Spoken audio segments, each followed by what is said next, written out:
5, 4, 3, 2, 1. Turntables activated. Get ready.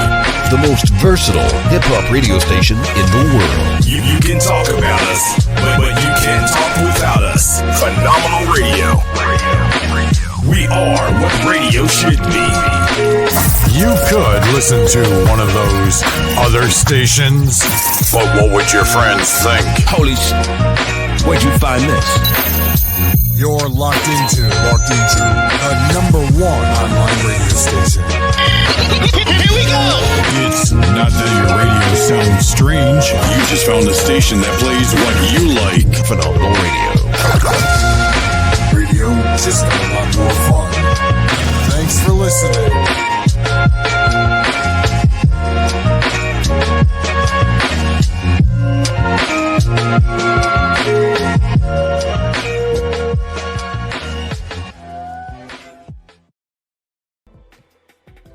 Audio Forensics. I am your audio forensics analyst, host, co-host, and brother at Slate Music, founder, owner, operator of The Plug Room with my partner at The Real Dick James in here holding it down with us, the Industry Plug magazine, and DJ Disspare holding it down for Street Killers Entertainment out in Canada, who will be plugging in with us. But this is Audio Forensics, where we dig deep, deeper than most into whatever it is we're analyzing. Mainly we try to do audio, you know what I mean? Any form of audio. It's not just music, but any form of audio. Get into the mind of the person, get into their thoughts, get into some of the sights, the sounds, see how they can recall, tap into some of those dynamics that allow them to produce or create whatever it is we're analyzing via a brand, art, whatever it is, via audio, as we're doing today. So we appreciate you tapping in.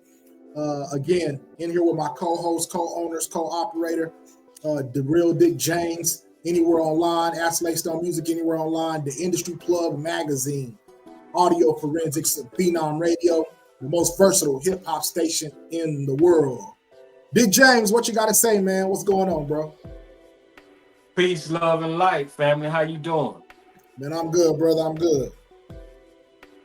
Awesome. It's great to be here. You know what I mean? After we just got hit by this immaculate snowstorm down here in Mississippi. So the sun is shining. We here. Feeling pretty good about it. Let's plug. Sir. Yes, sir, brother. Yes, sir, brother. So again, man, much love and respect, man. Salute to you for tapping in, man, and bringing us your gifts and talents and skill sets and jewels and history. We're going to get into this history of the Industry Plug magazine, Dick James, on another level that some may know and may not know.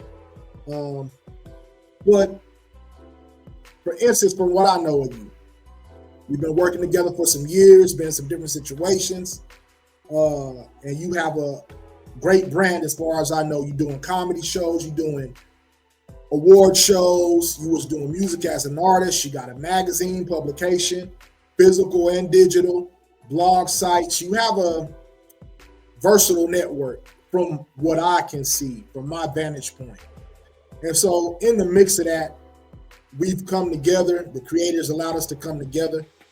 And I want to start off by first off saying again, thank you for that. But I want to know when this Industry Plug idea was created in you. How did it come about? Where did it start? When was the seed planted? When did it begin to flourish and then develop into the Industry Plug magazine? It's on you.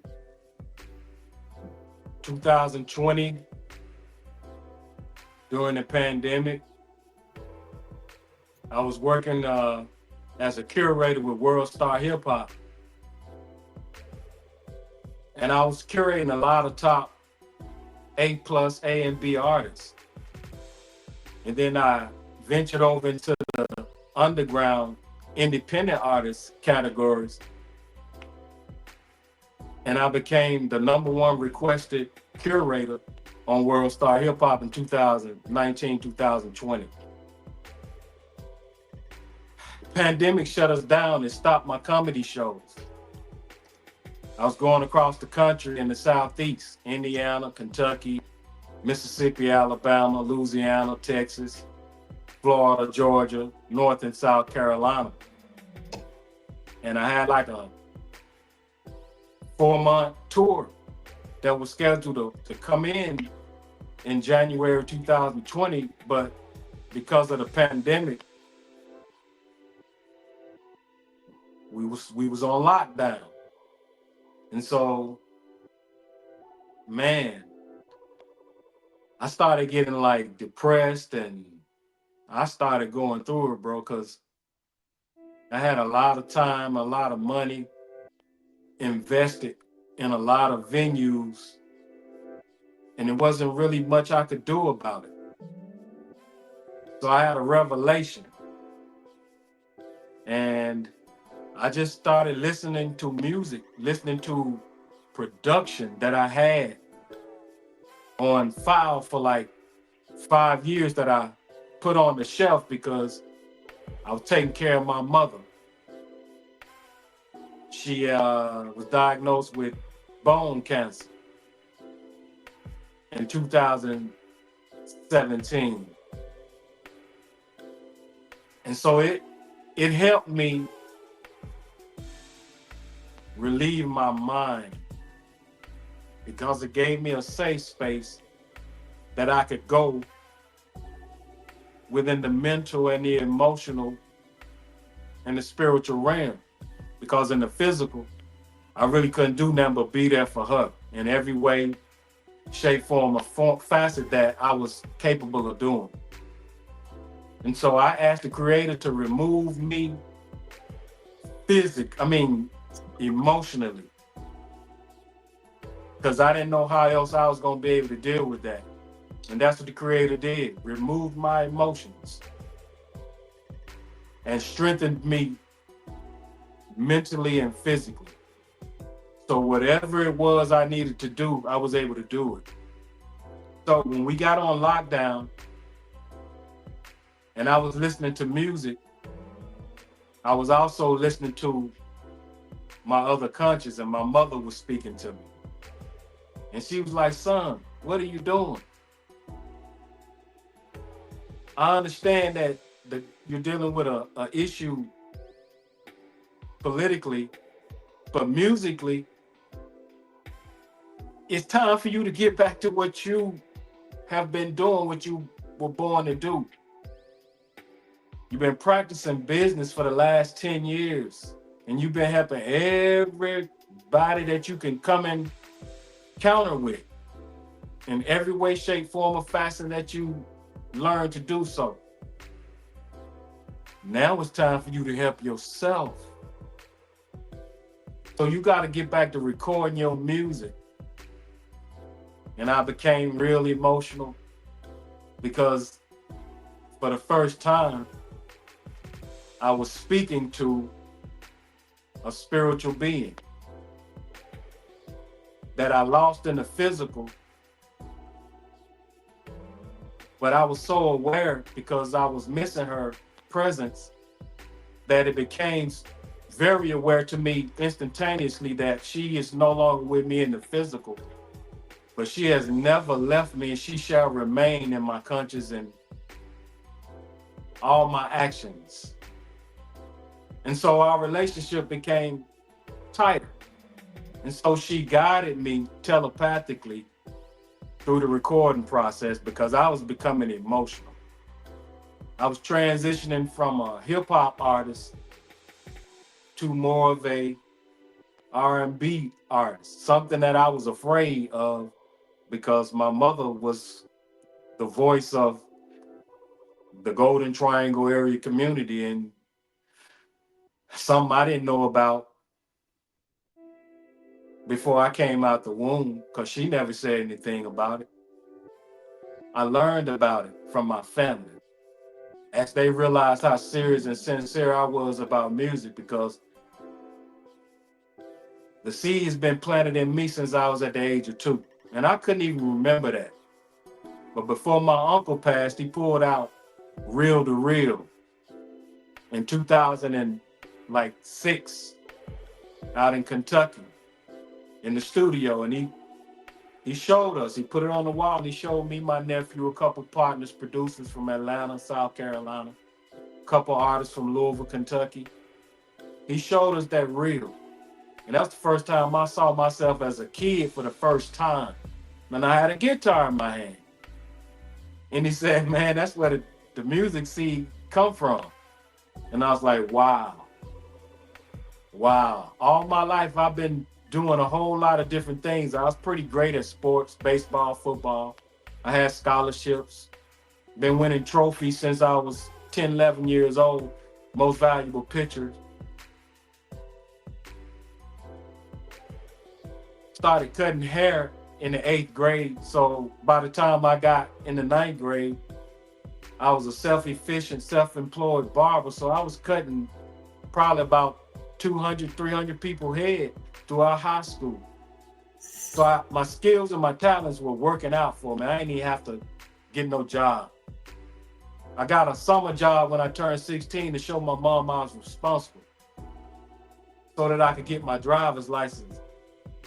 But she didn't have to do anything really to put any money in my pocket. The only thing she had to do was take care of the food, take care of home, basic necessities. Because she taught me how to get up and go. And so did her brothers. And my big brothers also were leaders. So it's like, man, it's a seed planter ethic. My grandmother forced me to take piano lessons when I was like 12 years old, during the time that I thought I was a little ladies' man, a little playboy, and I was highly into sports. But she made a deal with me. She told me I didn't have to stop doing anything that I was already doing. I just had to make time to take these piano lessons because it was something that she wanted me to get before she left the earth. I said, all right, Grandma, no problem. I did that. Not realizing that today, these are the reasons why I can't shake music. It's in my bones. I recorded a song in 2007 with platinum recording artist Big Bug from the multi-platinum R&B group Today. And in that song, I said those lyrics.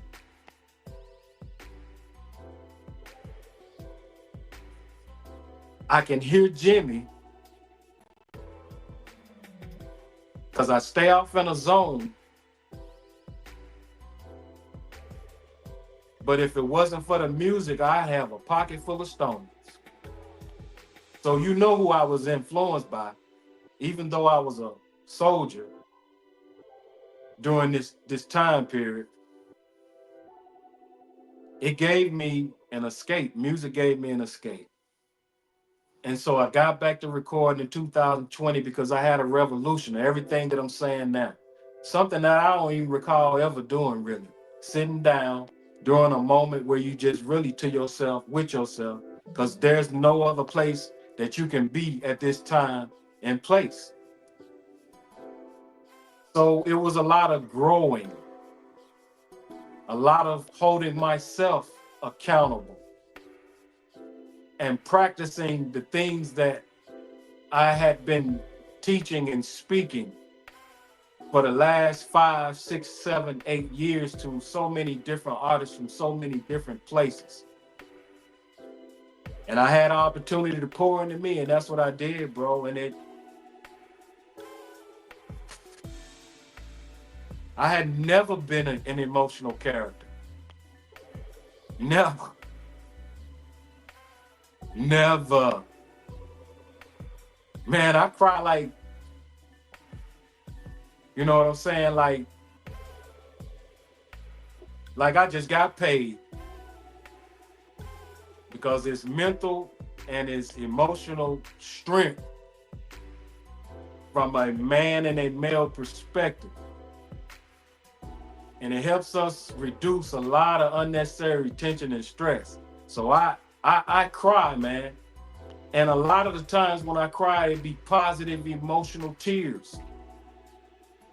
I learned to tap into that spiritual growth, emotional growth.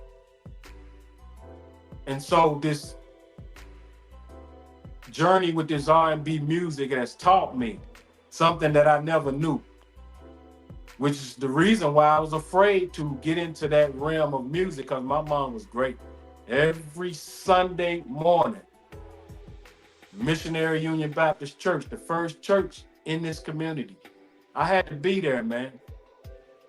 I had to be there. All due respect, because I had to be there with her because she had to care for me. But all the way up till I was 17 and I joined the military early, she signed for me to go in. I had to be there. It was in my mind and it was in my heart because she was my provider. She was my siblings' provider, and that was evident. So I had to be there. My mom was the voice of Missionary Union. I used to hide down and duck down in the back of the church in the seat, man, trying to hide and get away from her. Because soon as she get up and she got to singing, that voice arose. It's like the whole church looked back to the back, like looking for me. Because my brothers and my sisters, they were in the choir. I wasn't in the choir. I couldn't be in the choir because I wasn't old enough. But all my young life, I was taken care of by my elders, so I wasn't used to not being with them doing what they were doing, whether I was actually participating with what they had going on or not. There was a time where my brothers and sisters couldn't go if I couldn't go with them because mama got to work. So I got used to that. I wasn't a kid in a kid's body and age. I was a kid physically, but mentally, I was a bit more mature than, my peers. Because of this reason, I got to hang out with the elders, and I got to see and learn a lot of things that I probably wouldn't have got to see and learn during this time period.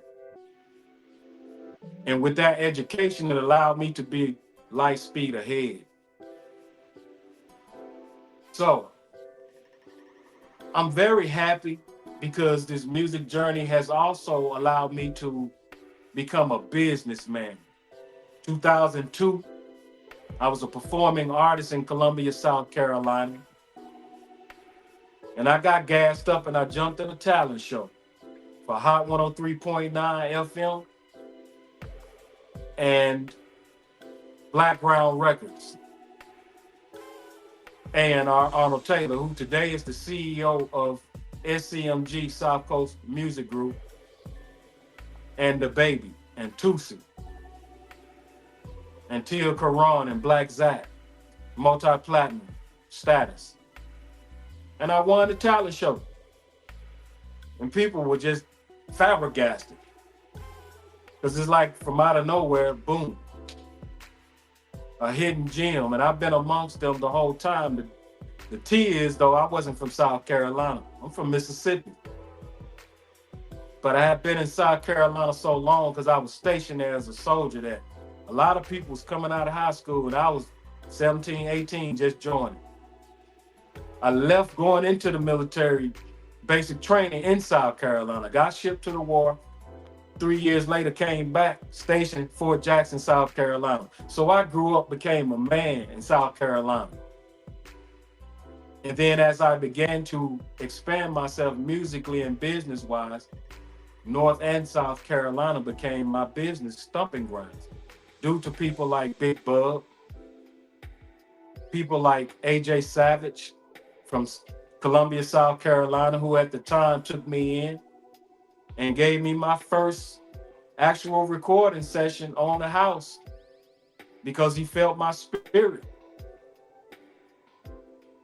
And he was the top A&R for Clive Davis over at Arista, Elektra.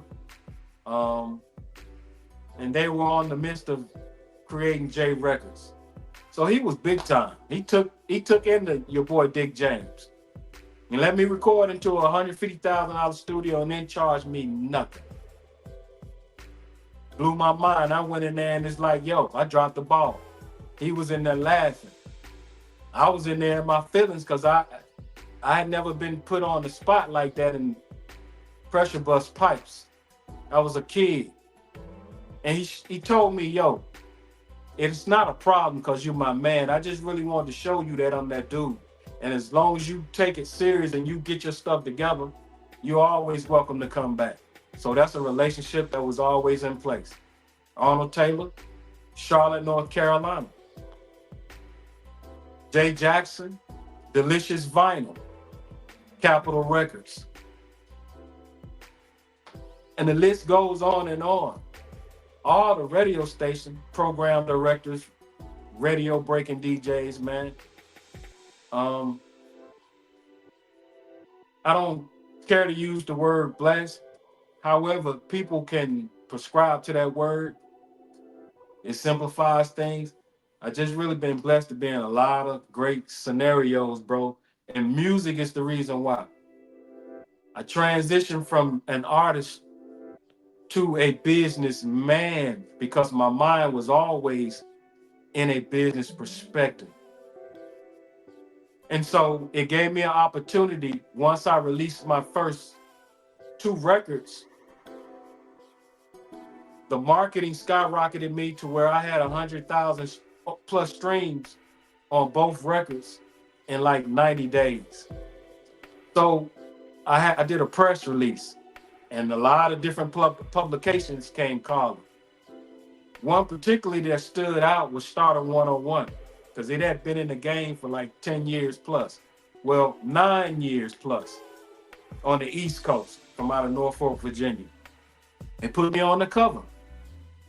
And in the background, we were talking. The opportunity of business came up. I jumped on it because I knew it was going to create an opportunity for me as an artist, but for me as a businessman, because I had a lot of artists that were following and supporting what I had going on from the years of practice and going across the country, giving underground artists opportunities. Because in 2015, I got sorted out by Universal Music Group through Record Union. And they gave me a distribution deal. And it was through the program through Sony Music. And so what I did, I used it to help other artists. Because I wasn't recording myself, I was taking care of my mama. It gave me a period of 3 to 5 years to get myself together and to see my business situation through with my mom. And once I got that taken care of, it took me 2 years to be able to move on without dipping into my emotions. So when the pandemic came, it forced me to just become business, man. I created an LLC so that I could run across the country. Everything panned out. 2021, the relationship between me and Starter 101 became rocky for different reasons. And I didn't want to let go of the movement that I had because I brought a lot of artists to Starter 101. So I needed to find a way that I could keep that business camaraderie going. You know how to do it. You were a co-partner. You were one of the main authors and writers. You brought 60+% of the artists to the table for cover stories, articles, write-ups. Man, go ahead and just create your own magazine. You got so many people that know you. You got a relationship with so many people across the board. You earned a A1 reputation. Come up with a name that's gonna stand out, especially when people who know you find out that it's you who's behind the whole movement. It's like, yo, I was just listening to everything and everybody who made an impact in my life, and I knew for a fact, as long as I followed whatever guidance or kind advice they offered to me, at some point in my life I was able to apply it. it was a plus. So I always go back to the basis or the basics. And these particular people are always have been and will always be a part of the basics. That's how I created the magazine. I created the magazine 2021, bought the website 2022, went on a marketing campaign 2023, called a lot of my celebrity friends, got a lot of exclusive interviews, got a lot of exclusive cover issues and cover stories ready to be launched. I got some great partners right here that I'm sitting here with.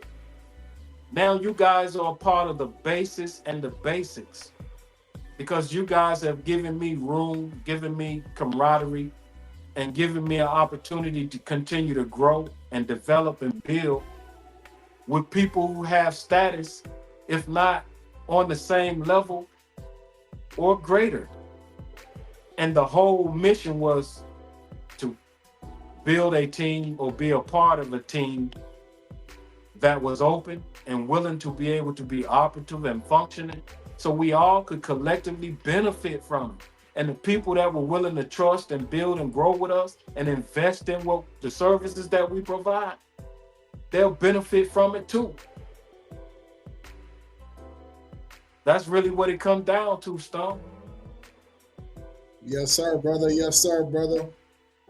Indeed, for sharing that. Salute to DJ Disspare in the building, holding it down here on Audio Forensics. My last question before you interview DJ Disspare here on Audio Forensics.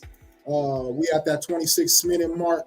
But I want you to spend a little bit of time, as much time as you need on this right here, brother, because you shared a lot. And we want the listeners, the users, the fans, the observers, the naysayers, when they watch this, they're not going to get it all in one stream or one broadcast because there's years and years and years of work, sacrifice, effort, and commitment put into this. So you have to really do your research, check the artifacts, and tap into what's going on in these situations and put it to the test and see if it's real. But with the Industry Plug magazine, what value, and this is no vanity or arrogance because none of us have shown that, and they can find that in track records, but what value would you say the Industry Plug magazine brings to those who utilize, connect, build with? How do they plug in with you? What value do you bring the user or the person, the consumer, but also the business industry and industries? Certification, that stamp, that global stamp. And one of the reasons why, I'm going to shout out one more executive who's been absolutely instrumental in my press, my media, my marketing career. And that's my uncle, Angelo Ellersby, Double XL Exposure. That is the greatest urban male publicist in American music and entertainment history. He took me in 2007 when I was a personal assistant of Big Bug. And he has been the publicist of every superstar, legendary entertainer, music great that we can name or pull out of a hat. Rest in peace to Prince. Rest in peace to Michael Jackson. Gladys Knight and the Pips. Gladys Knight. Robert De Niro, his wife, Cookie. Mary J. Blige. Shit, Sean Diddy. Sean Diddy's whole Bad Boy Records staff, including producers and all. Easy Mo B. Rest in peace to Biggie Smalls. M2 May. Shaka Khan. Melba Moore, Dionne Warwick, you name it. This is where I get this inspiration from. It's like, because they trust me and they believe in me, man, they give me the keys. I just have to be real particular about who I allow to come in. You guys have shown value. No fugazi. I've had relationships in recent past with people who wear a mask.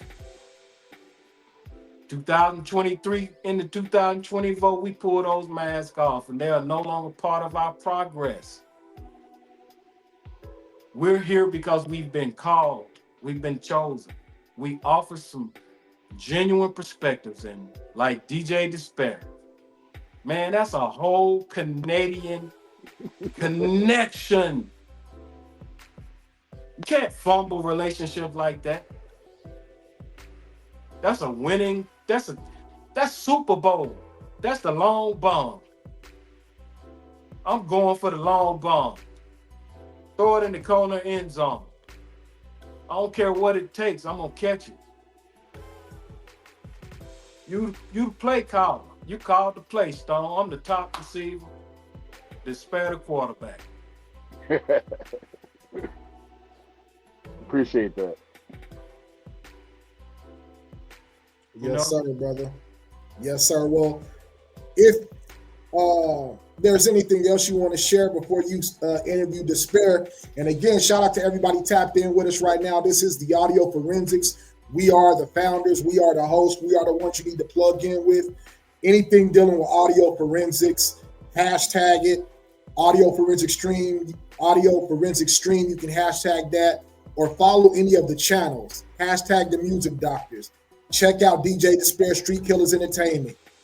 Research it, any search engine. Check out Dick James, Timo James, the Industry Plug Magazine. Hashtag any of them. Check those channels. Any search engine. Hashtag Phenom Radio, Phenomenal Radio, the most versatile hip-hop station in the world, Slate Stone Music, The Plug Room, whatever it is you see here. None of this is happenstance. None of this is coincidence.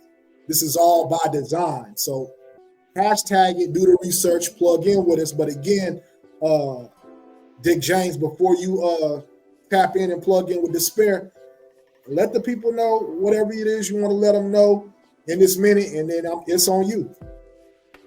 I got one more shout out. Rest in peace to my cousin, Big Mike, Michael Ellis. Mike was the man down here in Mississippi. Mike said, "Cuz, I need you." So what you need me for, cuz? I need you to help me get right. Mike was with Universal and Universal Fontana. Mike was a record breaker. Mike had all the relationships on the third coast. I went from Mississippi to Louisiana, to Arkansas, to Oklahoma, to every part of Texas that's economical for us as urban artists. I got to go to Southwest 3 times. You know what I'm saying? So all those places, those cities, and those states, I went as the road manager because he introduced me to all of the radio stations and all of the program directors and all the record-breaking DJs. Shout out to him, man. You know what I'm saying? I ain't asked him to do that. I was East Coast. I ain't know nothing about the third coast, except I'm from Mississippi and I got family everywhere you can count. 35 states. He did that. So I got relationships on the West Coast, third coast, down south, East Coast. People was calling me the plug. You got a lot of industry plug. You the plug, man. You the plug. That's where the Industry Plug magazine came from. All right, cool. So if I'm the plug, then the Industry Plug magazine is why I'm going to use that name, because I didn't identify with that name. But for a marketing reason, yeah. So go to www.theindustryplugmagazine.com. Keep up with the latest. and keep up with what's coming soon. Appreciate y'all, man. It's been a 100.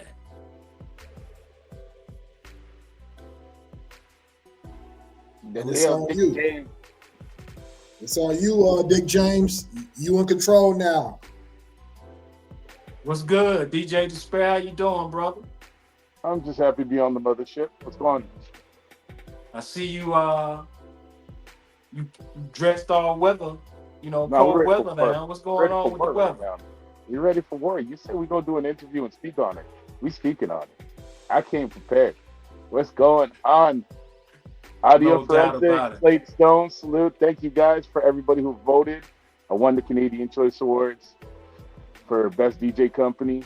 Business. Not DJ, not artist, business. And first black owned DJ company to win an award in Winnipeg, Manitoba. Don't know in Canada. Got to do my research. But also there was two other black companies that won for radio and for food.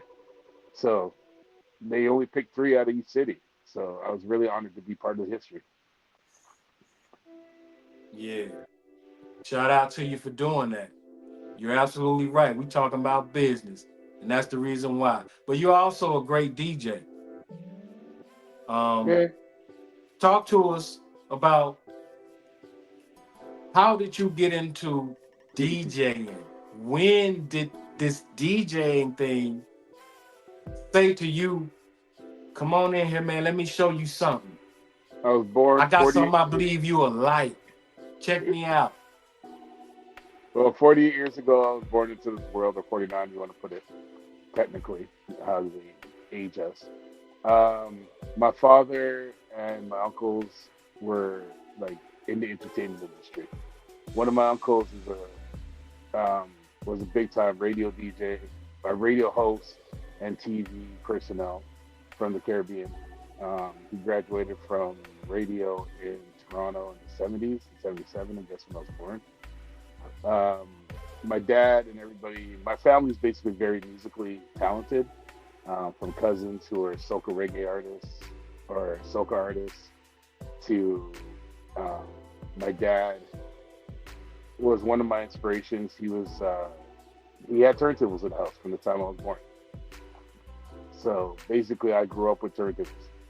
And then I grew up breakdancing, learning a lot of things. Uncle was a DJ also. My family is a big influence into who I became as a DJ, but also the do's or don'ts where I learned to grow as a business outside of just being an entertainer or a DJ, where I got into DJing because we were breakdancing and my friends were rapping and we had no DJs. So I basically picked up two turntables from my father, my aunts, my godmother, and certain people that helped me, and ended up collecting records with a lot of friends and family members at the time. And I was running around with a wagon with turntables, a mixer that I made out of a tape deck.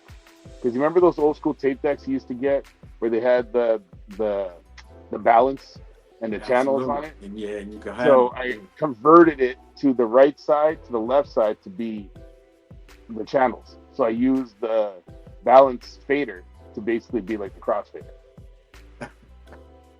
So it's just like I just learned how to, maneuver things. And as a young kid, I was really into technology and learning things. Like you could put a sampler, anything in front of me, and I'd figure it out within less than 24 hours. And it's grown into being around roller skating rinks to I fell in love with hip hop, fell in love with scratching, and I started off as a turntablist. I didn't really care for playing. I just like turntabling. I just like taking two things and making something. And then later on, I realized I had a talent. When I got to about 16, 17, I realized I could do parties, like real parties, like club side and da da da. But turntablism was my main passion.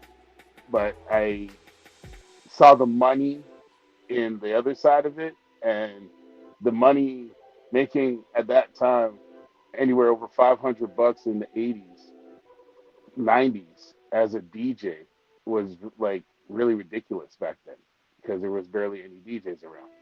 You know what I mean? Right. So if you played certain places, you made a lot of money. Depends on your skills or what you could do. And over the years, I ended up going from throwing house parties, legendary house parties out here, from mixtapes. We were like basically I was being bootlegged around the world and not even knowing until I went to certain places. New York, I was walking down the street with my dad, saw somebody with my mixtapes on their table. Went to Toronto. One of my homeboys had like, well, he's a good friend now. Walked past the table and I saw my mixtape sitting there. Didn't understand how he got them.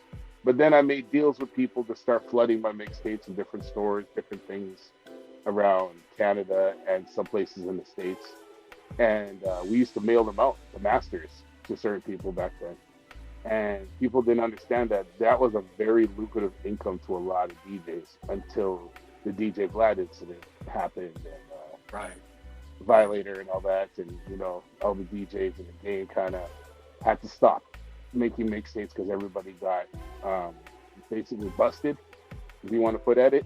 So Right. they were finding all the DJs at one point for making mixtapes.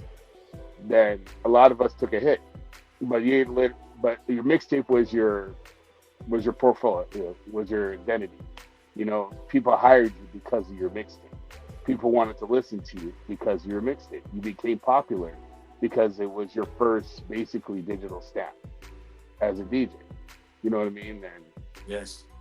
mixtape game was very enlightened to me to break artists and to break stuff, but I didn't realize my power later until I started to actually work with artists in the industry and realized I could use that power to break records, to break an artist.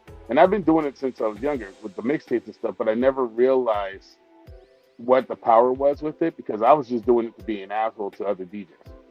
You know what I mean? I just wanted to go in the room and just slap you in the face with shit and just walk out. Because I come from the sound clash area, like the sound boy area, like the sounds. I watched speakers being built. I carried speakers up on stages, and buildings. Like stairs and all that when there's no elevators in places. A lot of my strength came from just lifting speakers and equipment. If you really want to think about it like that, I didn't really need a gym, but the music, it was my way of expressing myself. It was the way of me expressing my feelings. It is a source of relief, if you could say. Like when I get around music, it's like heaven.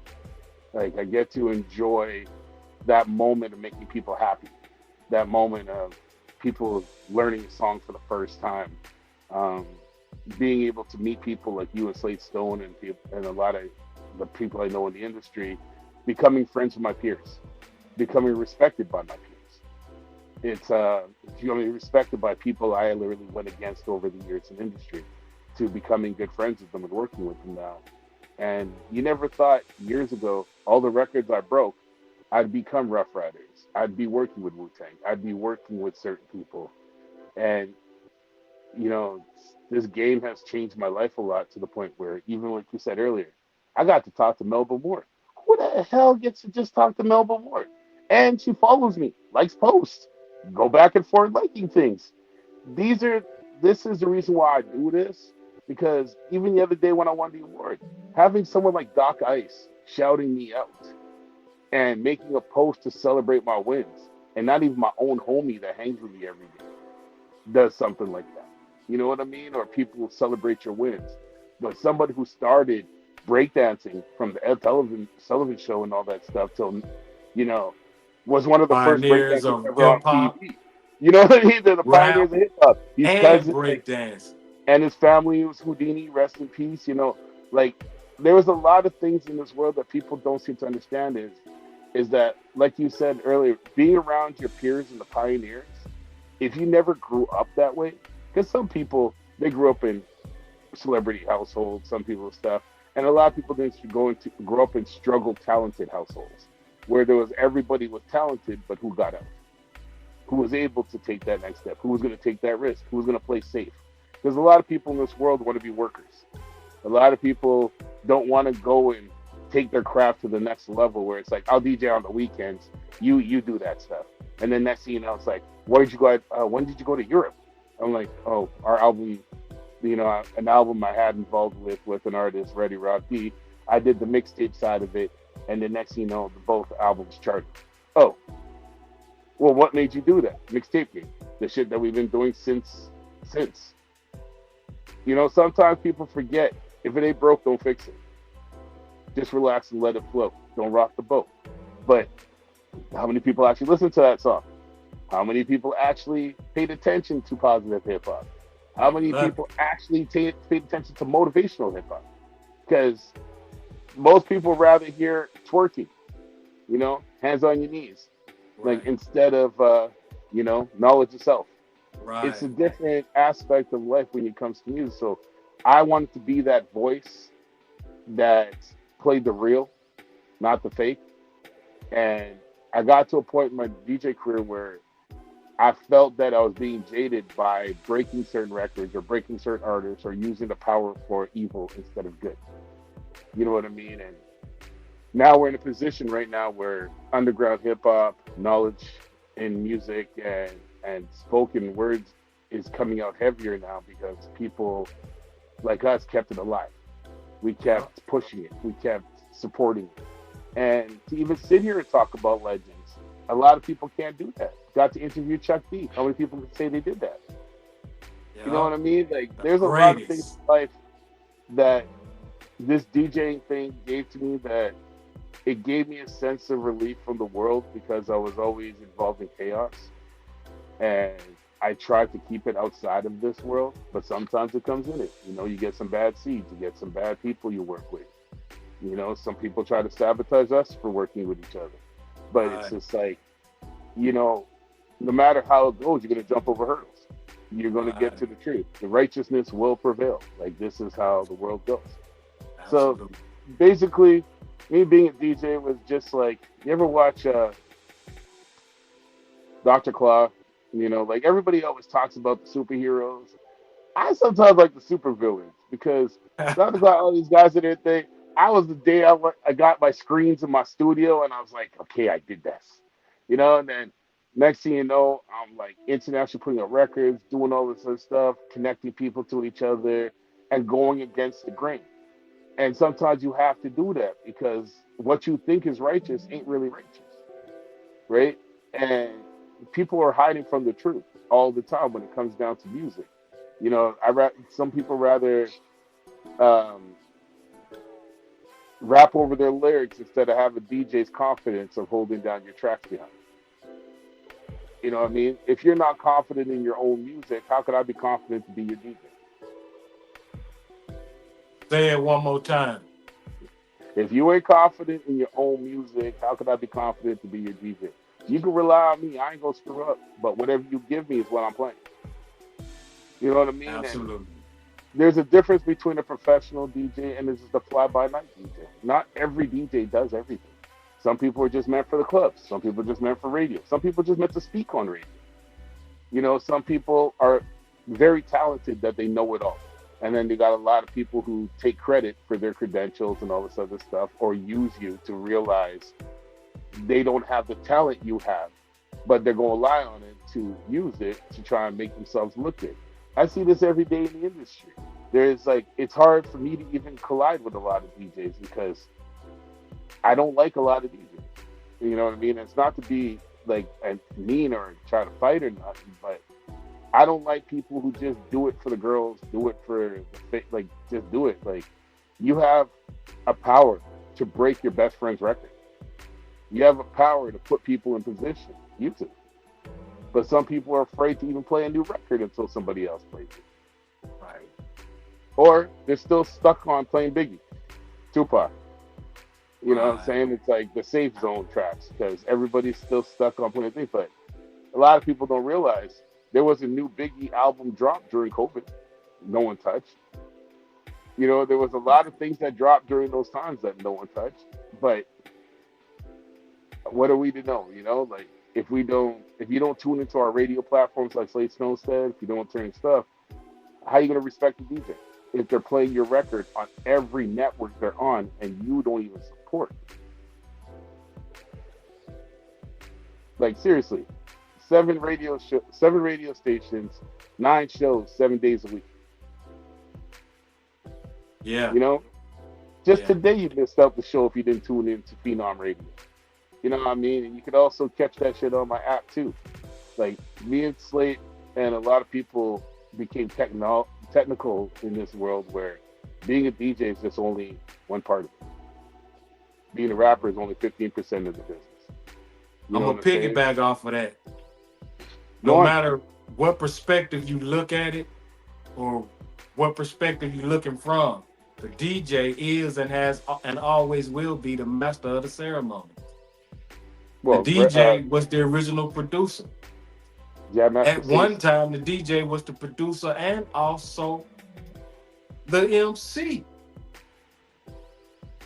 So DJing is where it really came from, because a lot of the DJs could break dance, they could sing, they could do everything. I'm not a DJ because I didn't have those special skills that are required to put into development and be able to even give yourself that name, because a DJ is just a DJ. Hell, I could play a CD and call myself a DJ. I could push a button on a tape recorder and let it play and call myself a DJ because I'm playing music. But that's not a disc jockey. That's not a real DJ. Well, you see, that's not a real master of the ceremony. What you described is a real DJ, because a disc jockey is a total different concept. When you got a turntablist, when you got a technical DJ, there's 2 different aspects to where you got to think of: the club DJ versus the producer, the engineer, the DJ, the show. Because speaking on what you said about master ceremony and stuff, I follow these words to this day. Jam Master Jay said, the DJ is the conductor, right? You know, he controls the band, he controls the whole, the music section, the rhythm section, he controls the crowd, he controls everything till you do, from the minute you walk on stage till you go through your show till you end the stage. The DJ is there at the beginning and the end. And a lot of the artists in the game just think that their 15 minutes of fame got them somewhere. Their little thing and all stuff, but then I sit there at shows and look at people going, you just got off stage and I got another 10 artists I got a DJ for. And you think you just did something. You know what I mean? Like, how did you stand out from those other 10 artists that was on stage? And if I didn't make you look good, how would you have looked good? Because there's a lot of artists on stage that just go on stage.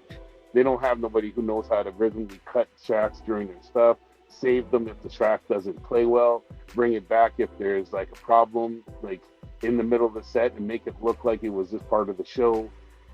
It's your reaction, your whole demeanor, your whole mind state when you walk in a room. Problems could happen. Am I going to fix this? What's going to happen? How many artists are going to screw up and bring the wrong USB files? How many people are going to have to sit there and what you call it, airdrop? How many people are going to have to sit there and you know how many artists I've re-edited and mastered their tracks while they're performing so I could even play the Soretto? I can only imagine. Like, a lot of people don't seem to understand what goes on behind the stuff with the DJ, and while we ask for, you know, certain pays and certain stuff, because not every DJ deserves certain type of money. You got guys who are getting paid just to be glorified pump fists. And then you got other DJs who are really technical to be a thing, ran the whole show, made the whole show sound nice, made everybody good, was in tune with the sound man, didn't go over the bars with the redlining. Like, there's not a lot of people in this world that makes everybody in the room feel comfortable by the end of the show. And these are the reason why I got nominated for awards, why I won awards, why I'm doing things. Because if you don't keep it real in what you're doing, it's just like anybody comes around you and says, I could do this. And if they don't do it, they're full of ish. They're gaslighting. They're bothering you. Because a lot of people in the world don't come into your world for blessings to actually help you build. Because if I didn't have you guys and a lot of my team, the Street Killers team and stuff, my brain would be everywhere when it comes to being a DJ, because you lose passion sometimes in this game, because sometimes artists don't make you feel even wanted. And you go out there, you playing records, you going to people, Slate, check this artist out. Timo, look at this guy I got on here. Yo, what are you people thinking? I'm sitting here with distribution from every type of record label possible. We sitting here with connections to every type of thing possible. But one, people don't have the bread. Two, I ain't gonna go all the way out there to go put you on if you're gonna walk away from me when you get there. And that has happened so many times where people lose faith of the momentum. It may take 2 to 3 years. Took me 38 to get an award. You know what I mean? And I'm not mad at it. I've been nominated, I've been positioned, I've won awards with other people. But to be a ground up company from a thought in your head, and from all the trials and tribulations of going to prison, getting stabbed. Like, there's a lot of things that has happened over the times that people tried to stop me from being who I am and hated me for being who I am, because I don't fall well with the packs. I don't follow with people, and I'm my own person, my own individual. So when it comes down to the whole DJing aspect, I want it to be so much like the plug that I became the room. I want it to be like Walmart, not like the corner stores. Now, I hate on the corner stores, but I want to be that big hub with a whole bunch of brands. And I turned Street Killers and my businesses into that by working with Phenom Radio, where I met Slate Stone at Nerve DJs. To shout out to Johnny O, my big bro. If it wasn't for Johnny O's guidance on a lot of things in this mixtape game, I went to learn the business side of it, how it works, how the network and bring artists in and actually promote them properly. Yes, I had a free way of doing it, but it was good to talk to an OG to actually show me the right way of doing it and how to use my power without abusing me or using me. You know what I mean? And then there was a lot of people that was hard to do these things with, because when you become a network plug, when you become an industry gatekeeper, when you become that person that people can get on shows, do arena shows, do concert halls, do all these different things and all that, and your track record and your resume doesn't only just run days, years, it runs like decades. You've been doing things for decades. How could somebody who's just been doing something for 3 years and went to school and stuff and kill out somebody who's been doing it for decades? Basically, it's a part of your body. It's you. And there was a point where I went to prison. Did 2 years, came out, and people thought, "Oh, this guy he ain't going to DJ again. He ain't going to be the best thing again." And da da da da da. Man, I came home, and sorry to say this, but once you have a trigger finger, you don't forget that. You don't forget that after. And that's how I look at it with music, right? It was just like most people were so excited to come home from jail to a girl. I was coming home to turntables and a mixer. That's the one thing I wanted to learn. And, and then after that, someone tried to take my life 10 years after that. But I made a goal and a plan to not go back to prison by making a list. And everything I've done on that list has been complicated at times, but I accomplished it. And without thinking about it, I'll go back to the list and be like, damn, I accomplished all these things. Sheesh. And then you give yourself that 5-year plan, the 10-year plan, the 20-year plan, all these different things. And now we got TV networks. We got radio shows. We got touring, bookings, music coming out, track placements, track analyzations, all these different things in life that people don't seem to understand is that we built this from our minds, and we joined up with other people who had the same mind state, just made a movement. I'm going on tour soon with Six, man. I've been on tour with Ready Rock D overseas. Never thought I'd be doing that, but it happened. You know what I mean? I've done reservations across Canada. Been to the Junos enough times. Been to Canada Music Week, where it's like the big industry hub where everybody meets and talks. there's a lot of things as a DJ itself, being on radio, college radio, being on the boards of things, just having a resume is the one thing that gets you further. And a lot of people don't seem to understand that that's a big thing in life. A resume, a digital backprint. You know what I mean? What have you done? That's cool. But what have you done lately? Nobody listen to Jan Jackson? What have you done for me lately? What have you done lately? And this is the reason why I'm just sick and tired of this industry these days, because there's a lot of people in this industry that still talk about what they have done, where they've been, but have no proof. We the proof. We sitting here right now talking. You know what I mean? And I appreciate this time to even speak on things, because a lot of people want you to dummy yourself down and hide who you are and your credentials and shit, because they don't want people to see who you really are as a person. But sometimes it's hard to even put that up there, because sometimes people want to use you for all the things you know. So it's really hard to actually do both. You're basically yin and yang, right? Because not only as a DJ, I do digital graphics. All my graphics you see online are me, except for the stuff that Slate and some of the companies do for me here and there. All my marketing, all my advertising, all my algorithm movements, my monetization, hitting 90 to 80,000 on different pages. So all the stuff was just my mind saying, I want to be bigger and better. How do I do it? How do I learn? And if you don't learn or go take little courses or little stuff, you're never going to understand how to keep educating your mind and being a bigger person. But some people just want to be one identity. I want it to be a hub. Shout out to the DJ, because hip hop was born by way of the DJ. Hip hop gave us perspective. Hip hop gave us a way of life, and it gave us a way out of harm's way while we were growing and developing as youth. And by way of the DJ, well, hip hop by way of the DJ gave us MCs a job opportunity to enhance our talents and our skills as writers and authors and reciters.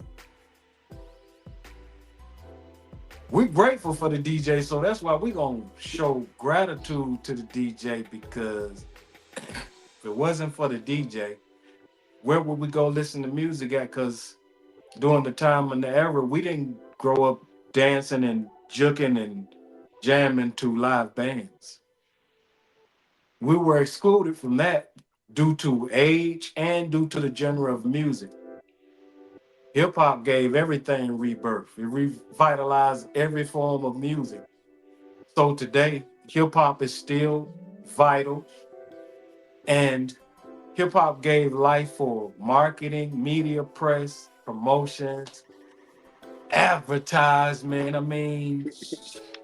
Publication, audio recording, visual, everything that makes us popular today on every playing field. I'm grateful. And the DJ is the catalyst of all of the above, because there is nothing really that we all gather to be entertained by amongst each other that doesn't involve music. And it's not just some sound guy, random button pressing. It's somebody who actually has skills, who really know how to do what you've been saying. You gotta know how to run the show. But you see, like, do you ever understand that in this game too? Some people forget it's not just us. Like, I got 6 kids. I got 3 grandchildren, 1 on the way. You know what I mean? Like, it's not just me doing this because I love this. It's also funding and taking care of things around my home. It's actually giving me, since I stepped back from working in restaurants and a lot of other stuff and just put main focus on this, I've had more time to spend with my family. Because leading up to COVID, I realized I was running around with my head cut off. I didn't even know what I was coming to go, because I was catching up on borrowed time. And then when COVID hit, it gave me 2 years of like revamp. I turned around and changed it for the better and got to learn, hey, I need to know my business more. I need to handle the business more. We need to get into the business more. You know what I mean? It's just like, yeah, I'm doing all these things, but where's the money? Yeah, we getting money, but where's the extra money? Where's the longevity? Where's the equity? Where is the wealth? And a lot of people in this game don't understand is that to be in music, you have to be educated. You literally have to be educated. When I was hustling back in the days and I was bored and I was driving around reading newspapers, looking for articles for jobs or random things, and I found a center for business course. Went and took the business course. You know what I mean? Back then, they were offering free courses everywhere. It just needed to fill the room with bodies. And I got my certificates. I got my stuff through that. I hung out with engineers my whole life. Rest in peace to two of my favorite ones, my boy Ash and my boy Rups. Both of them died from suicide. But it was a big, messed up part of my life where certain people didn't get a chance to fully express their music. I'm sitting on a lot of past rappers. I'm sitting on a lot of music and knowledge from people that don't exist no more. And I have projects with people that don't exist that's hard to put out because there's a lot of emotional attachment to it towards me and towards other people and certain things like that. It's like being a DJ, being the type of DJ I am, it's hard sometimes because when you play in a record and you actually know the person that died, that could be an emotional situation for you. And a lot of people don't seem to do that. I put a lot of passion and heart into my music, especially if you listen to my radio shows. I speak through my shows. I speak through my hands. It's the way for me to express how I feel, just like I do when I post memes every day. If you think my memes are bad, listen to my mixtapes. Listen to my radio shows. I am the worst. The memes is just a 10% to what I do on the radio shows. Because if you really listen to the music I'm playing, I'm taking shots every day. I'm speaking on this every day. It's not like I'm sitting there and I just need to make a meme. No, I literally live this life where I put songs out that talk to you, friend or foe, who to trust, where are we going with this? Well, stuff. Most of the songs you see I like is stuff that actually speaks on it. But a lot of people, they want to dance. They want to hear the beat. They don't want to listen to you if you rap too much. It's like a 15-second rule this year in the world now. It's like, if you can't press me in 15 seconds, why am I even going to pay attention? And like you said, now people are dancing for their food more than ever. And I'm not hating on it, but it's become the check talk era. So how do you compete with that? I could go online and do DJ sets all day, but why am I going to go show off my skills so you can go take it? That's what the so-called being in competition does for the competition striver or the competitor, because they're looking for somebody to aim at because that's who they really look up to. And rather than just saying, I admire you, bro, sis, you know what I'm saying? I'm going to see if I can outdo you. But a lot You're of really people not just want getting people anything by trying to outdo someone. But what you should be learning out of trying to outdo someone is that you can, when you apply yourself, actually accomplish some things. And it doesn't require you trying to compete against someone else who's just doing what they enjoy doing. Hey, there's certain people in this world that will compete with you that are not even doing what you're doing. And that's the worst. Because we've been in situations where I got put up on billboards. I help people get podcast interviews. We help people learn how to run a system. Slate and I figured out a lot of things from me, him, Quan James, and getting our own apps. You know what I mean? Like, I had an app that Slate and everyone, like, one point, we were the top guys in the crews that just had an app. And we've had our app since, like, I can't even say over 10 years now. You know what I mean? And some people don't understand that Certain DJs will help each other.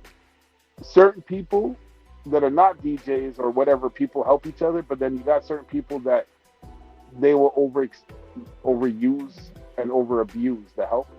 They help And themselves too. and Yeah. and Yeah. then not give you credit for what you did because Right. they felt that they just needed to speak. But when it comes down to the hand of actually doing the work, I don't care how many people have been around me for the past 20 years. What'd you learn? Because if you learned anything, we would be sitting here eating together. But majority of the time, people just learned what to take from you, to take the information, run with the information, but can't do the work. Like me saying I'm a carpenter and I get to the spot and I can't know where how to plug into a sander. But yet I'm telling you I'm gonna go do your tabletop. Then I screw it up. You don't pay the company because I didn't know what the hell I was doing. You know what I'm saying? But That's I how it's told you supposed to it did. work. It don't supposed to work no other way. You get But you paid for see, what you know how to do and for what you complete. right, and that's why nowadays you got these people just hiring any type of DJ because they're cheap. You got people hiring any type of engineer because they're cheap. You know what I'm saying? They don't want to spend quality to get quality because they don't understand that you put out a project and you have my name on it. This producer, so you say you got me, Scott Storch, and back ad libs by Kanye West, and this by this, and da da da da da. But you're not going to give those people credits. So you put out the record, and people are guessing who's involved with it. But you could have been the top of the charts if you would have gave the credits to everybody else who was involved with it. It's not name dropping, but that's who was involved with it. But you think, nah, I'm going to put it on and say I did everything myself. There's a lot of people out there that hold on to other people's royalties instead of actually just putting the royalties into a motion. They need to be in control. They need to have things over your head. They need, and that's the worst part in the world, is they need to do these things. Like no one's thinking, hey, yo, if I make sure he's good, we good. So let's pay our DJ here and there and let's make sure he's got his stuff popping. Nah, we're gonna be up in the club partying every week and we're gonna complain that we're broke. Then we're gonna complain that you were doing what you should be doing with your money, but I didn't do what I was supposed to do with my money.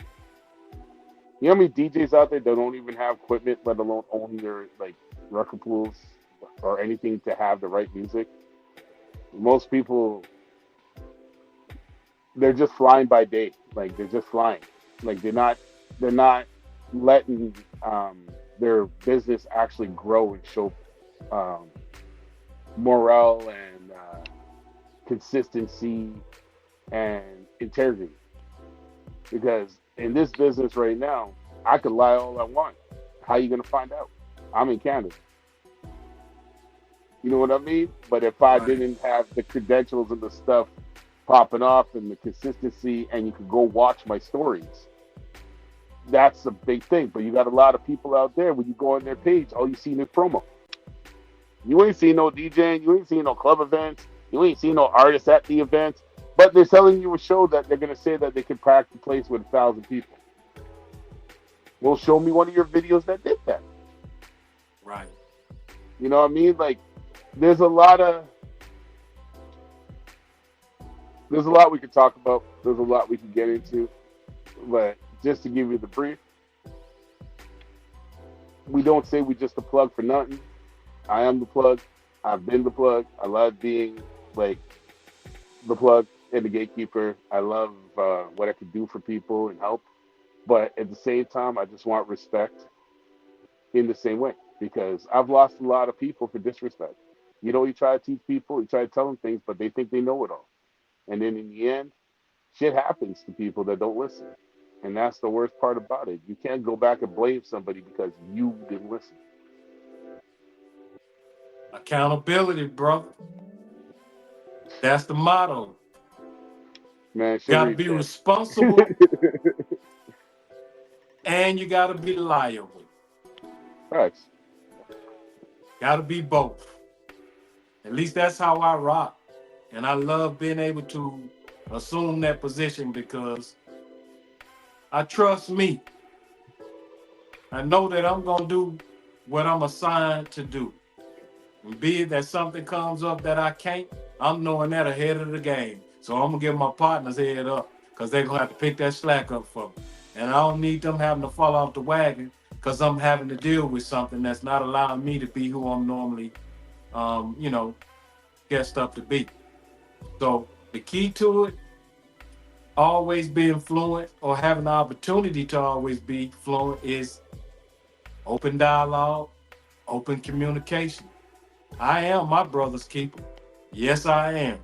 And I love that responsibility. That gives me something to feel good about. When you establish that trust, there's no telling what we are able to accomplish. Facts. Because you have talents, you have skills beyond normal measures.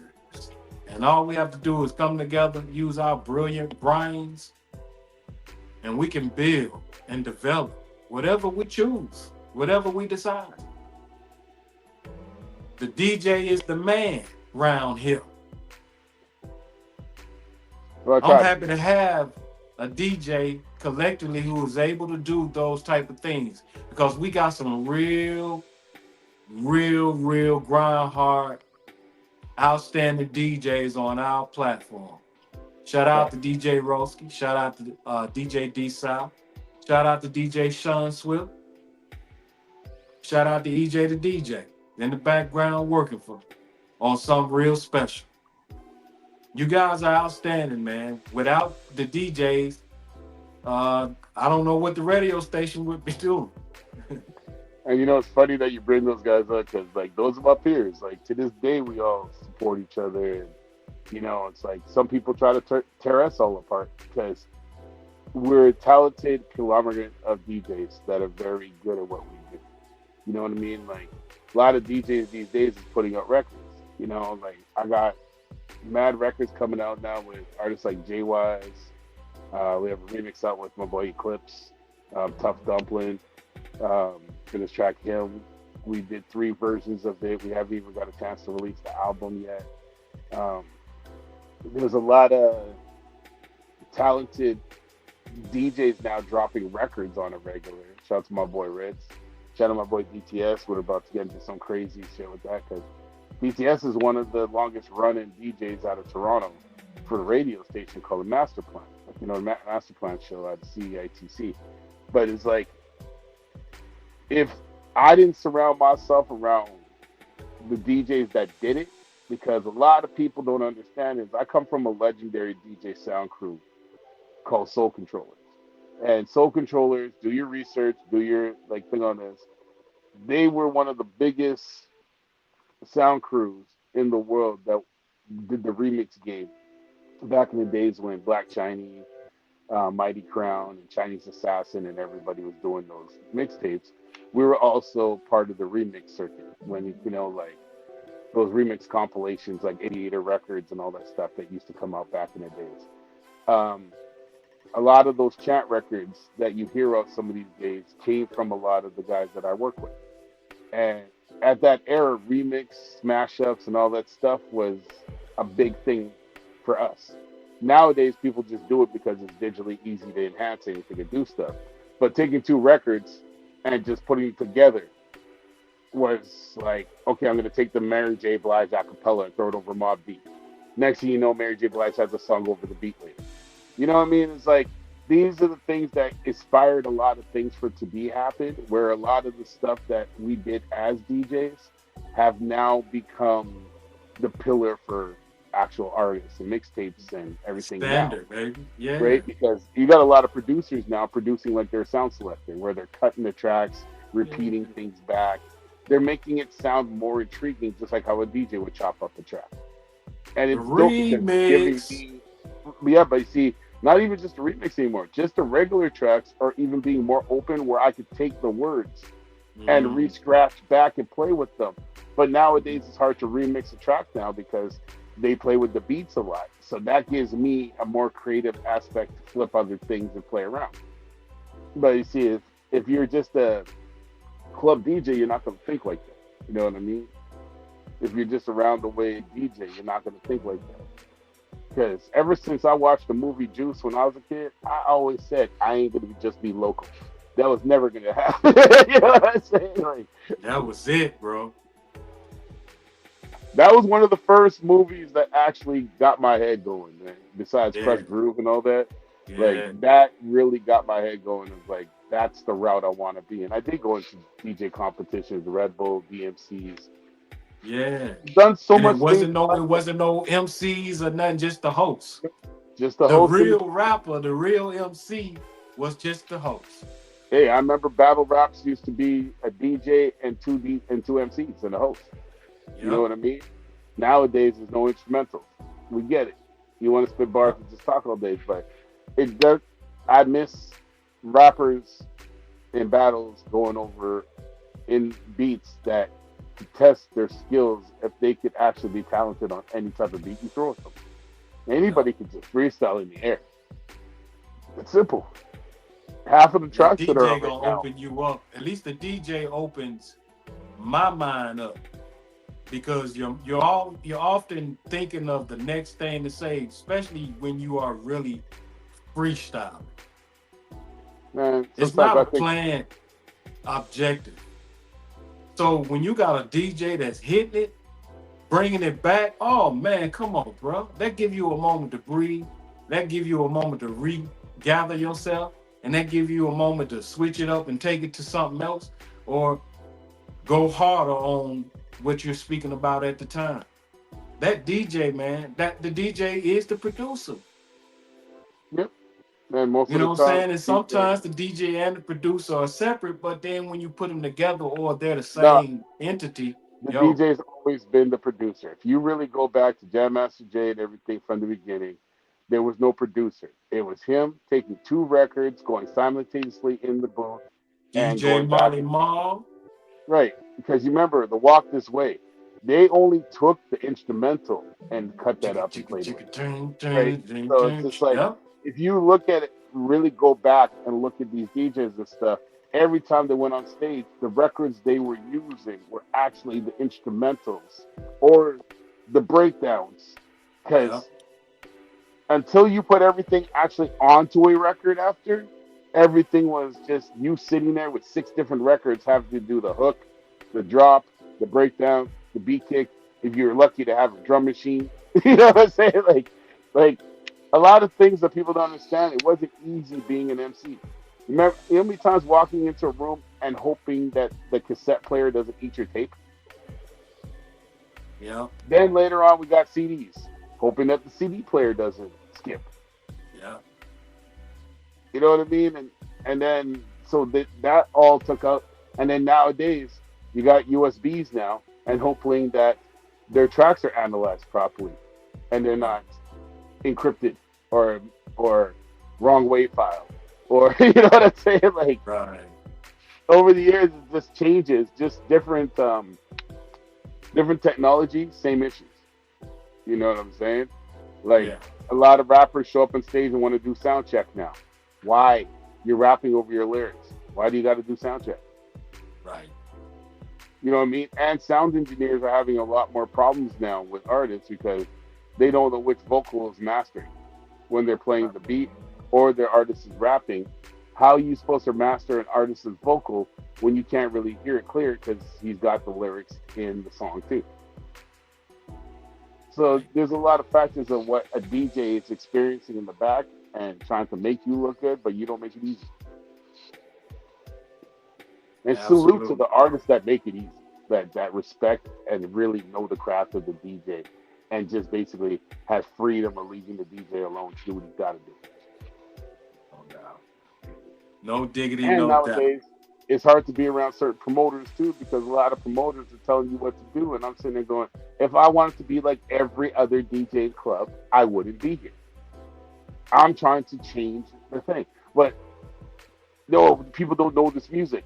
Dude, from the time we started music, who knew anything, anywhere? You were in the East Coast, you were in the West Coast. How'd you know about No Limit Soldiers? You know what I Really mean? don't. Like in a real though, in Canada we're blessed because we get hit with everything. But in the States, if you ain't from the South, you ain't really not listening to the South. If you in the Right. West Coast, you're not really listening to the West Coast. How do Right. I know about Detroit rappers? How do I know about Chicago rappers? How do I know about Mississippi rappers? How do I know about LA and Atlanta rappers? Because I decided to spread up my diversity. But there's a boom bap underground artist in every city. But just because certain demographics of songs and the way music is, people are just thinking it's just one way. And not people not understanding that there was a southern rapper out there who's got crazy bars.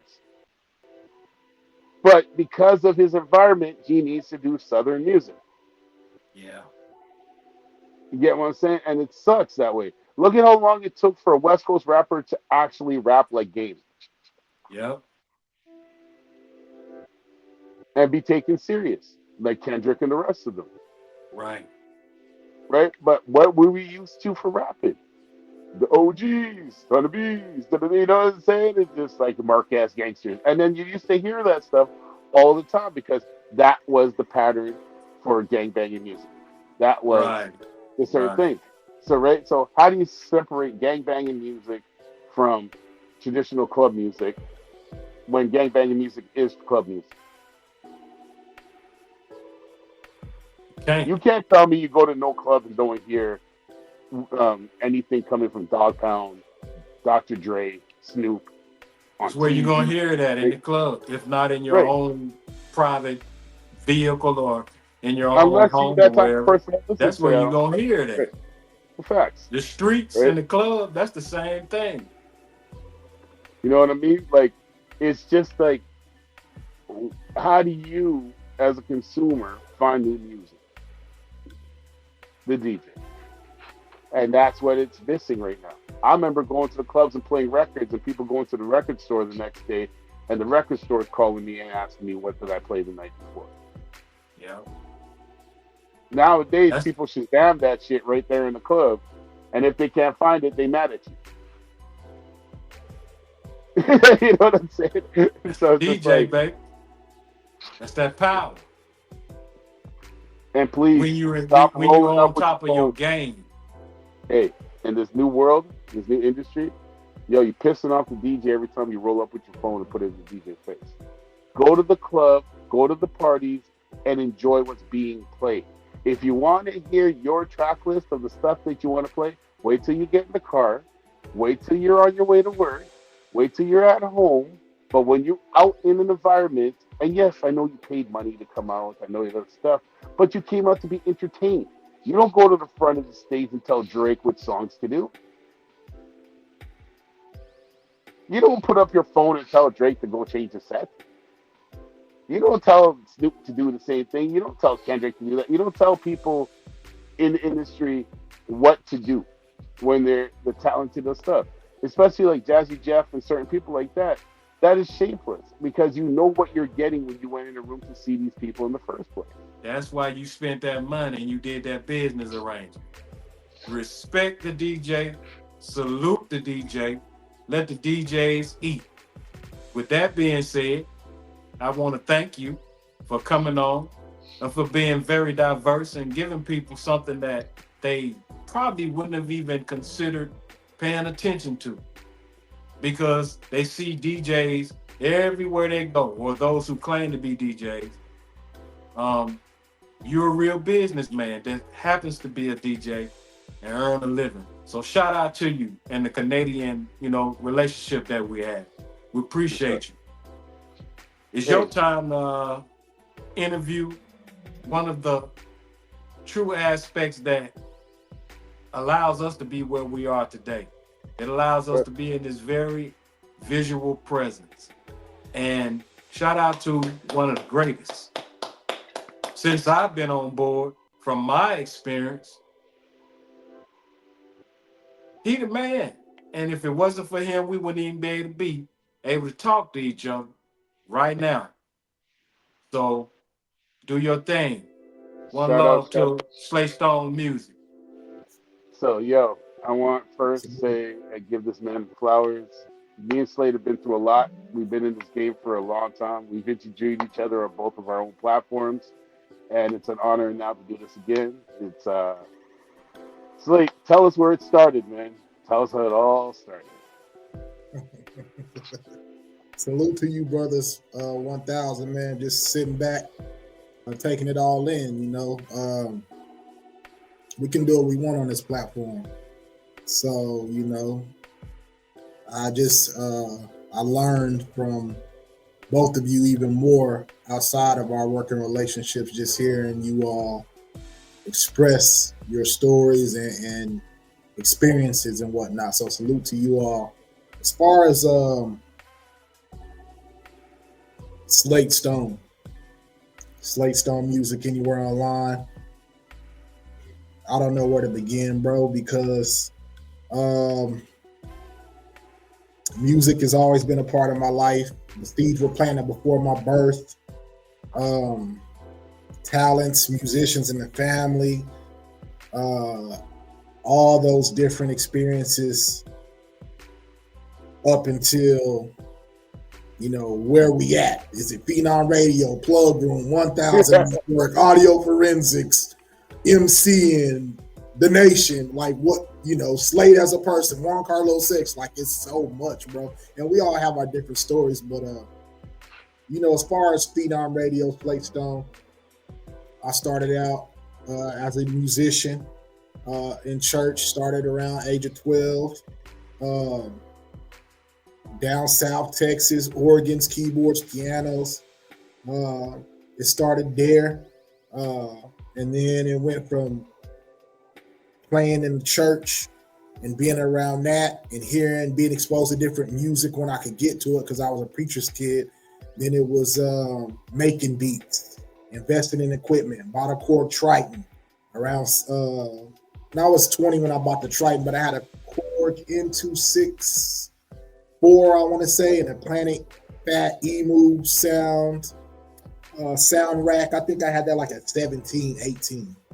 So, just early investing, but way before Fruity Loops, way before any of that stuff, when producers, when you heard of producers, or when I heard of producers, and I'm thinking just off top because there was a lot, and I'm thinking in the rap, I'm thinking of Quick that plays multiple instruments. Jermaine Dupri plays multiple instruments.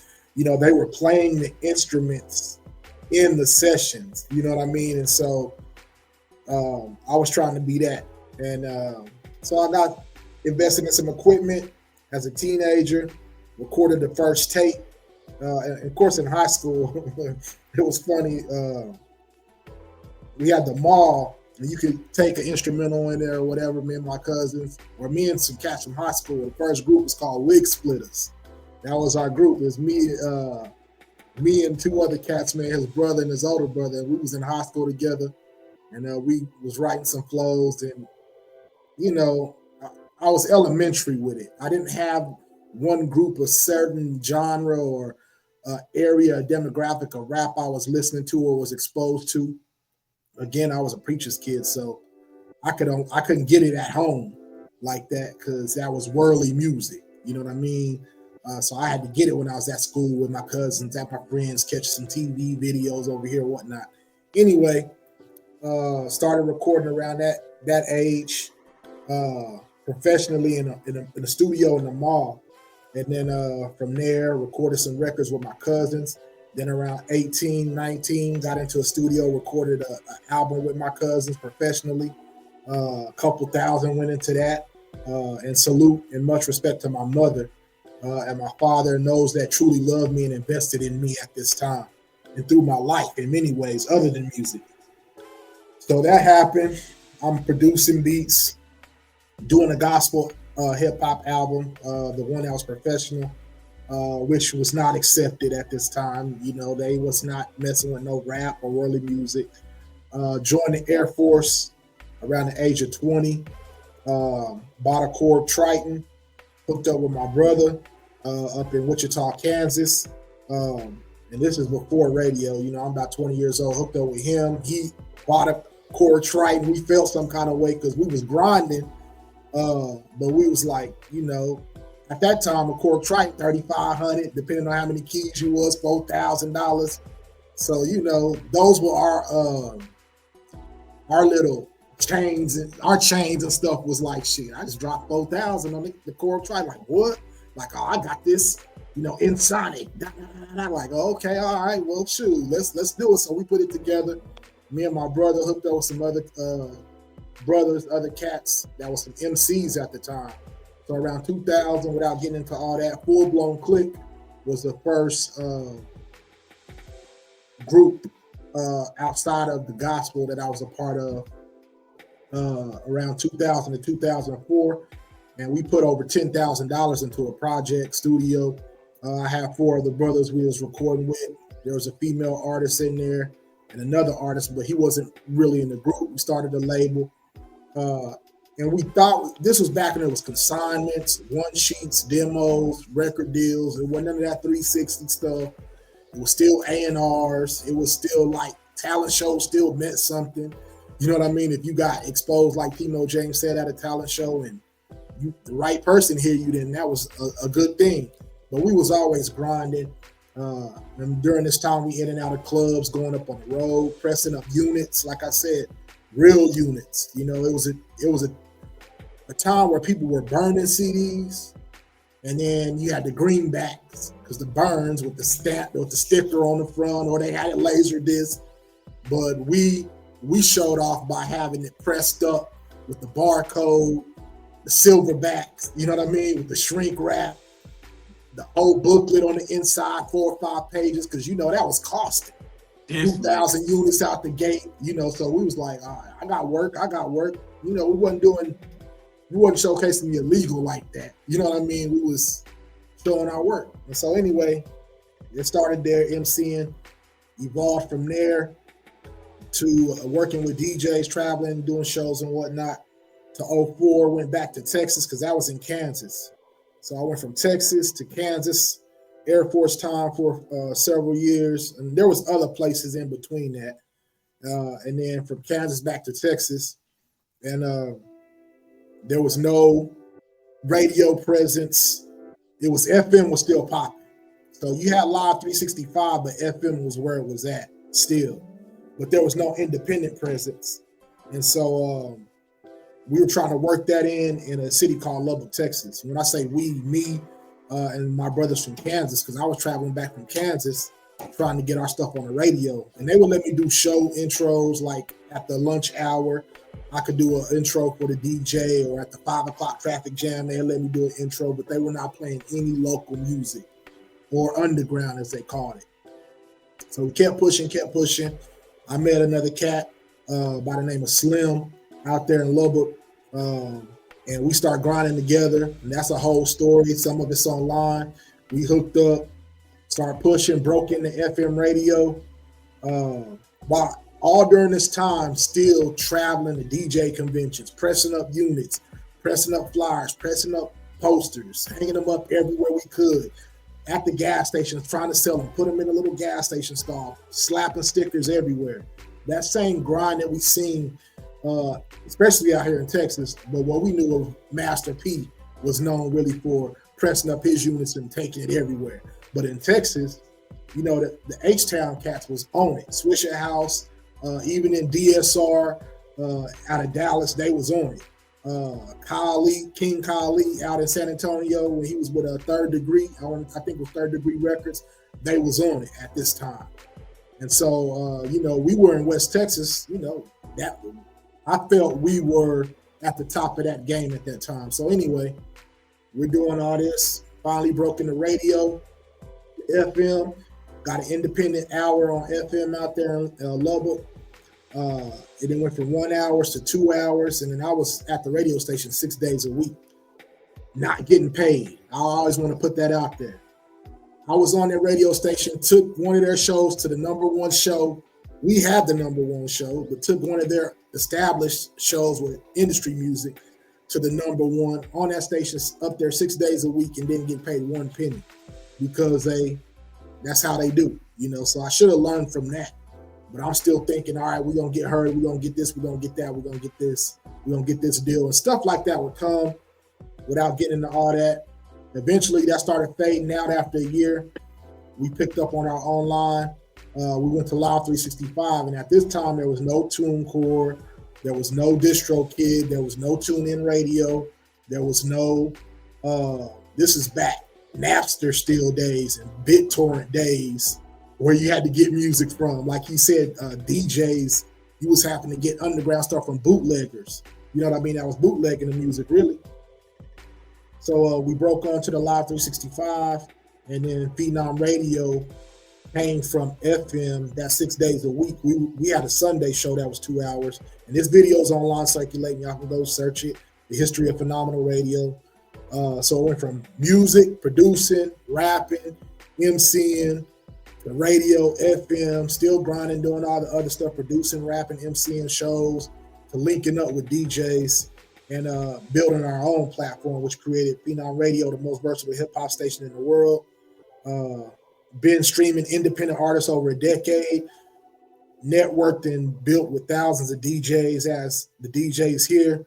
And people here like the Industry Plug and DJ Disspare through that networking grind, the Nerve DJs, Fleet DJs, Core DJs, all of them. You know what I mean? Like no bullshit. Like really, damn near all the DJ coalitions that was doing something during that time before there was a mix show, label or title or any of that stuff. We was working and getting them events with those guys, pushing our brands as rappers, pushing our brands as radio hosts and DJs and an independent platform, and hooked up with good people and learned from good people, met the snakes, cut the snakes, ups, downs, all that comes with the industry. And I'm kind of summarized, diluting the story because it's a lot to go through. Like this is almost 20 years easy in the making. And so that's basically where it came from, and still honing those skill sets, growing, learning, connecting with real people, learning from the mistakes, not stopping, staying consistent, staying committed and dedicated to it. The advancement of independent artists and the culture, like Disspare said, preserving the knowledge, the 5 pillars of hip hop. If you don't know what those are, like it's 2025, bro. Hip hop ain't just drill music and rap and twerk. Like dope sticks killing niggas every 5 minutes. All your lyrics is nigga and bitch and fuck this every other word and ass, eat pussy, my pussy wet. Like it's crazy. Like that's not. It's a form of hip hop, in my opinion. It's a part of hip hop, but that is not just what defines hip hop. And it's back to the real shit. So you get stuff like these brands here. Hashtag the 1000 Network. Hashtag network distribution. Hashtag network distribution specialist. The Plug Room. Phenom Radio. Phenom Artifacts. Slate Stone Music. Let the DJs eat. Man, I've been fortunate and blessed to work with guys like you see here on the screen. And of course, the people and the team that we have built and worked with that have helped build the brand through the years. These guys here have helped build the brand. You know what I mean? It's not been a situation where it was like, this me, do what I say, I want it all, and you get what I give you. Everybody at this situation, for the most part, we've had our people come through and want to do what they want to do and take from it, but they're no longer here. You know what I mean? But for the most part, the people that come around this machine, in this machine, bring to this machine and uplift and build this machine. And it's built that way. Like you can't tear it. It's built to self-sustain itself because everybody wins what you put in. Like it's an independent advancement platform. And so we all been building from it. So salute to all those, the history of Phenom Radio, all the DJs, the thousands of artists we play 24/7. The stream has been up down there 15 years. Only been down maybe 2 months out of those 15 years when we had to transition because of the industry shifting. Live 365 was getting sued because Spotify wanted to be, iHeartRadio wanted to be, Pandora Radio wanted to be, all these entities wanted to be, so they had to cut out and monopolize, and there was acquisitions and all that stuff. So we had to shift the game and shift our platform we had built for years to a whole other platform. So that's the only time the Phenom Radio, Phenom streaming has ever been down. But other than that, it's been like 15 years strong. nothing but independent artists, DJs from all over the world spinning, playing independent artists.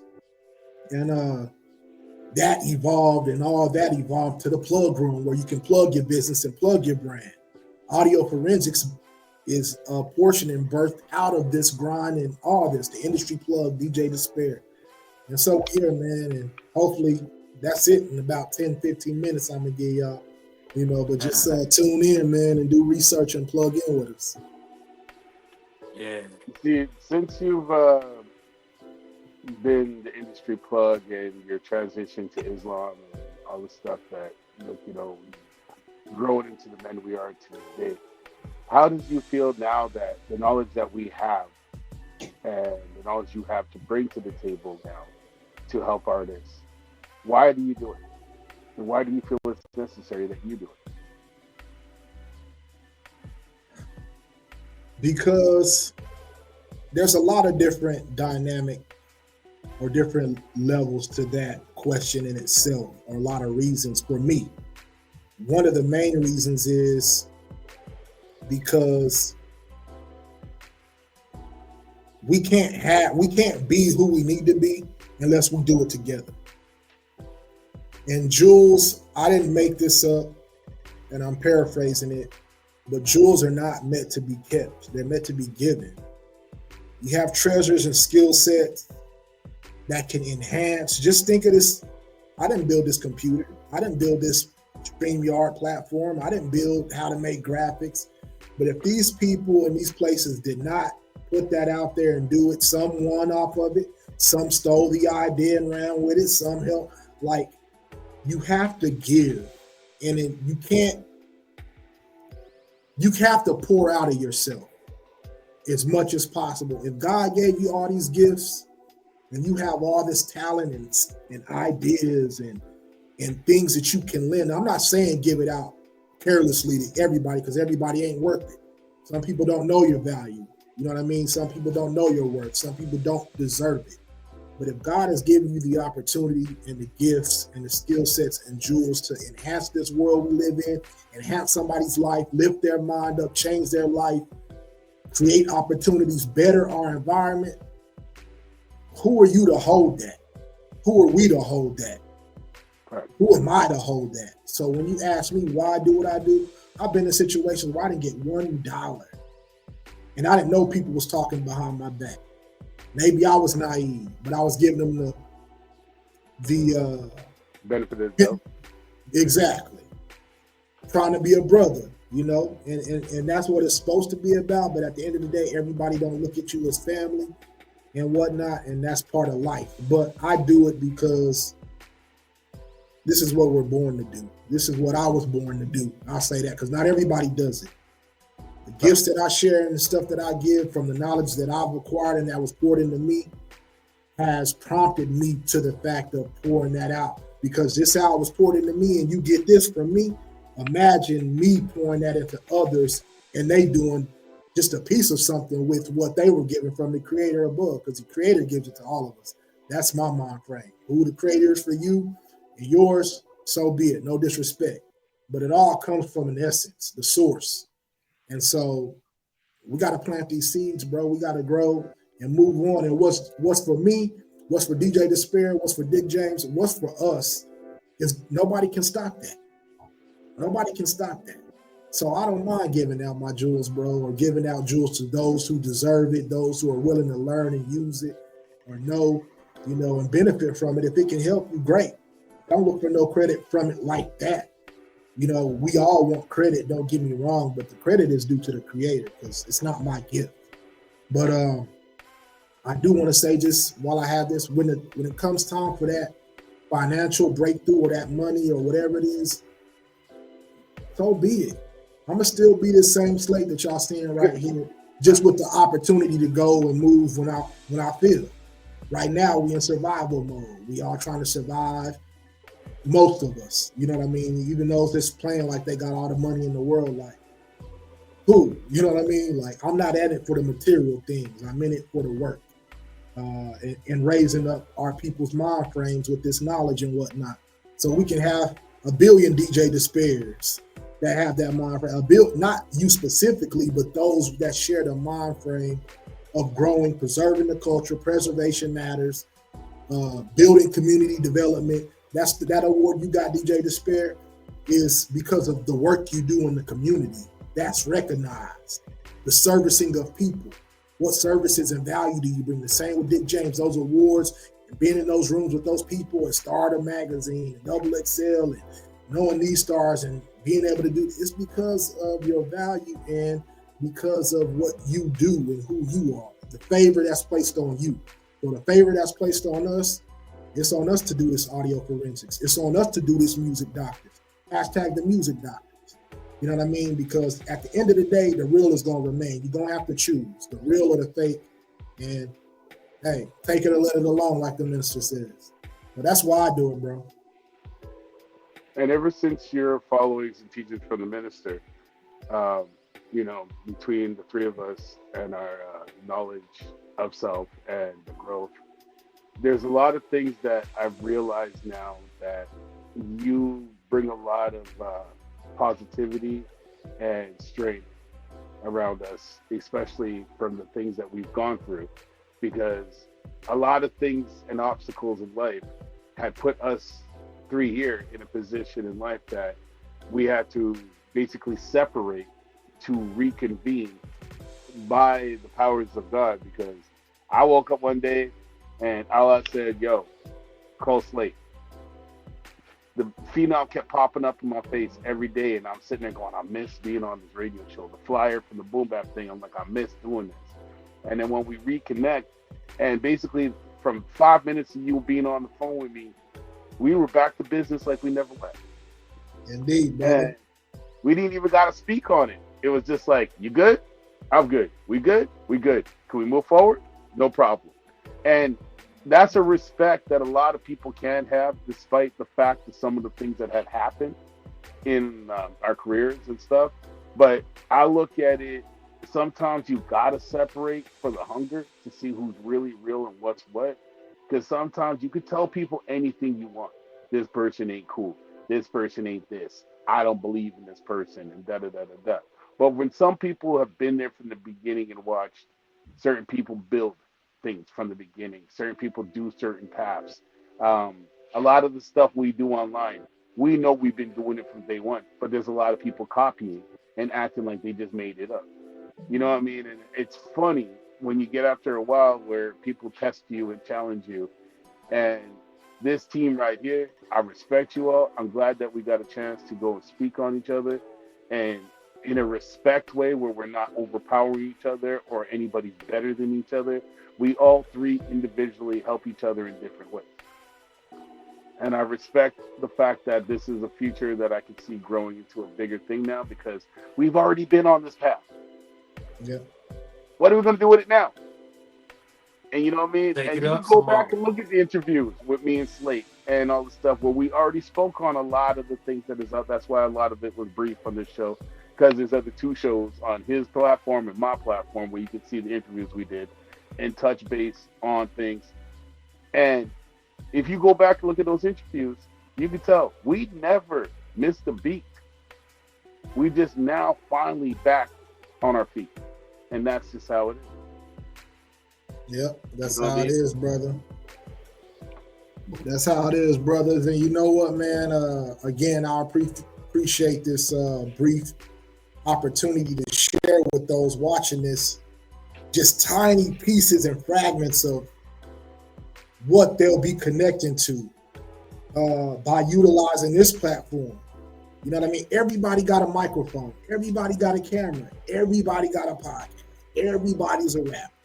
Everybody got all the money in the world. Everybody got all the flyest cars. Everybody got all the best pussy. Like, really? You're not going to get that over here. We're going to be real. We're going to be who we are. And you're going to see this here evolve into something that's not out there. That's the only reason why I said everybody got a podcast and a mic. That's not what this is. You can categorize it and yeah, whatever. But audio forensics and what this is going to evolve into, you have yet to see. We have yet to see. But there's some powers connected to it, and it's only going to grow and get better from here. So I appreciate you all for tapping in, man. Salute to y'all brothers 1000. And without any further ado, I'm done, man. Y'all good? I'm good. I'm awesome. Just All right, make sure man. right now, if you all need any marketing or packaging, hit us up. We have a crazy network. We do show results. We do have digital imprint on what we do. We are the real industry club. Holla at your boys. Till next time, peace. Peace. Peace. The most versatile hip hop radio station in the world. Phenomenal Radio.